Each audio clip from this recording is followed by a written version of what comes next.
This is the start of a new series where we zoom into different parts of the body to learn what to look for in them, what the most important lines and shapes are for drawing them. I mean, only the lines that are so important that you'd be interested in them, even if it was just a quick drawing of the whole figure. And this video is all about the neck. Hi, my name's Kenzo, and this is Love Life Drawing. Now, this is not an anatomy series. We're not going to strip back the skin and look underneath much. We're not going to learn lots of Latin names. We're also not really trying to do highly rendered, polished drawings of each body part.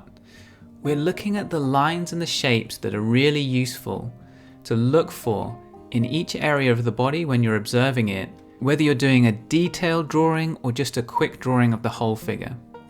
And the neck is a really great place to start because it's essential and it gets overlooked all the time. People worry about the torso and then they worry about the head, but not so worried about how the two are connecting through the neck. And I used to have a lot of trouble getting the head right relative to the torso without realizing the really obvious thing, which is that I was messing up the neck, which is how they connect. So a really common thing is to think of the neck as a sort of cylinder that sits on top of the torso, and then the head sits on top of that. So often the neck becomes basically two lines that stick out from the torso right under the head.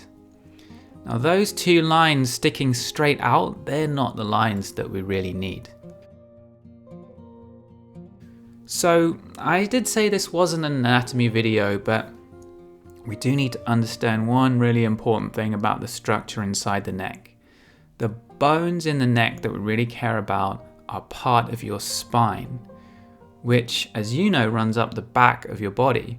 So the attachment starts towards the back of the neck, and if you feel on the back of the base of your neck, you can even feel a bone there.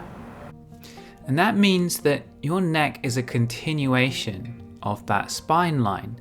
It's not a separate structure that sits on top of it. And then seeing the neck as a continuation of the spine line is a really useful thing to keep in mind when you're drawing it, especially when you're drawing it from the side or from the back. So this part of your spine at the neck is really bendy, more bendy than the part of your spine lower down around the rib cage and all of that, but it is still part of the spine.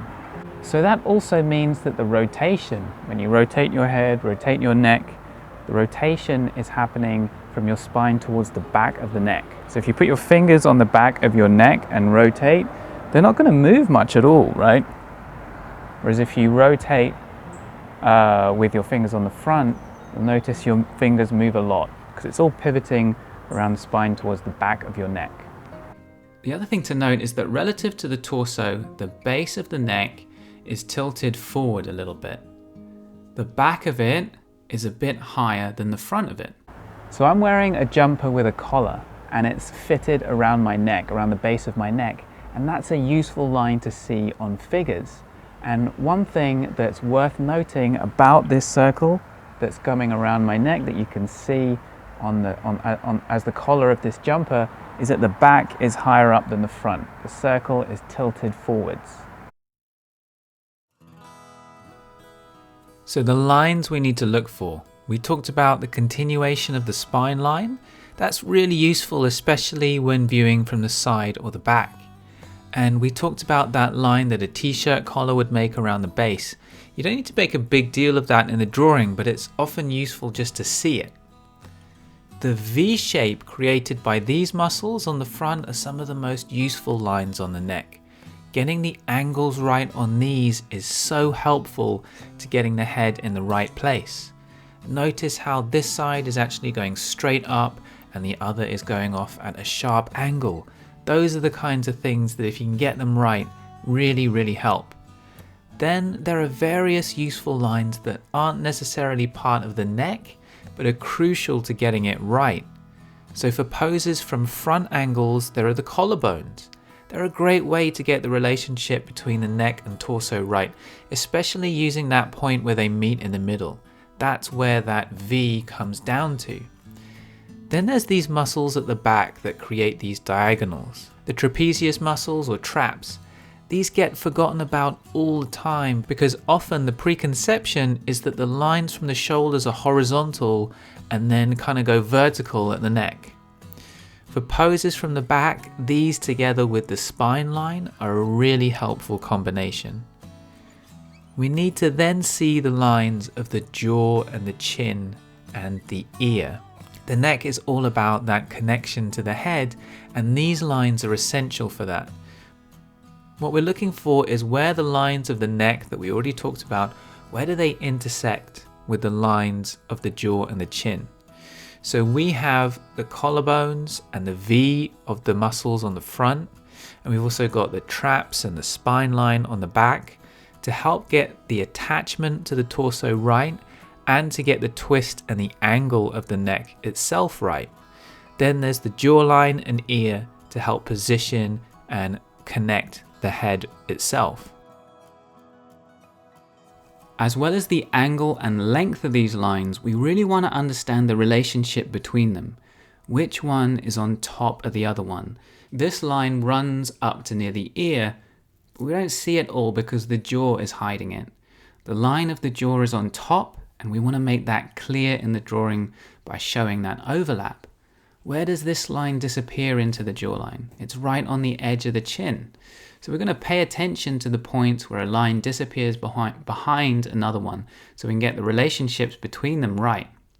From this angle, the lines of the trapezius are closest to us. They're on top of everything else.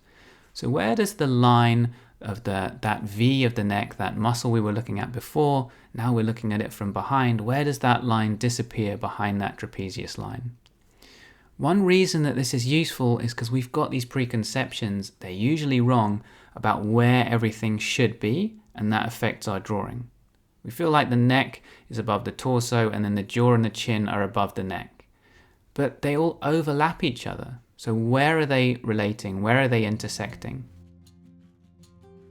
Now the tones that you see are going to vary based on the pose and the lighting and the model. The thing that we really are looking for is to explain to the viewer's eye that the chin and jaw are sticking out beyond the neck. There's depth here, and we want to explain that. Often you'll see shade under the jaw. We want to capture that shadow shape. It doesn't need to be detailed, it can be simple. We just want to give a sense of that depth, right? The other shape that's really useful to look at is the negative space under the jaw and the chin. Drawing a jaw and a chin is problematic because of our preconceptions about what they look like and where they should be. But when you look at the negative space instead, you can often get things right and you suddenly realize, oh, it's not really sticking out that much or something like that. Now we've got these photos from a 360-degree Croquis Cafe video. That's where the model holds a pose and is rotated 360 degrees, so you can pause the video and see the same pose from different angles. And that way we can understand how the lines of the neck change based on the angle we're looking at them from. If you've seen our other videos, you'll know we're always talking about not zooming into one part of the figure early in the drawing. Start with big, simple marks that capture a big chunk of whatever you're drawing. Don't move into detail until the gesture and the structure are established. And so in this series, we are zooming into different parts of the figure, but that previous advice still holds. You still want to start by seeing the big picture before worrying about zooming into any specific areas. And as always, guys, none of this stuff is easy. So the title of the video is Simple Lines, but they are simple, but simple doesn't mean easy. Often the simple is really, really hard. So if you try drawing with these lines and you do find it hard, it's because figure drawing is difficult and it takes time to get used to. It's not because there's some problem with you or how you're practicing, but what you need to do is keep on practicing, because that's when it starts to make more and more sense. And in an upcoming video, I've got some beginners drawing using these techniques. So we'll be able to see what the real struggles are when you're trying to do this, how to get through them. We saw a couple of sets of lines, the collarbones, the V of the neck, diagonals on the trapezius, the jawline, and then position the ear. not too worried about too much else. The main tone is just a simple tonal shape under the jaw to give that sense of depth. What we're really interested in is the relationship between the lines. Where does one line disappear behind another one? What are the angles running from one point to another point? What are the angles of the lines? If you can start to get that right in your light early layers, then the head is going to attach nicely to the torso and will be all good. You know, the point of the neck is not such an emotional, we don't have a hugely emotional connection to the neck like we do to people's hands and to their eyes and stuff like that.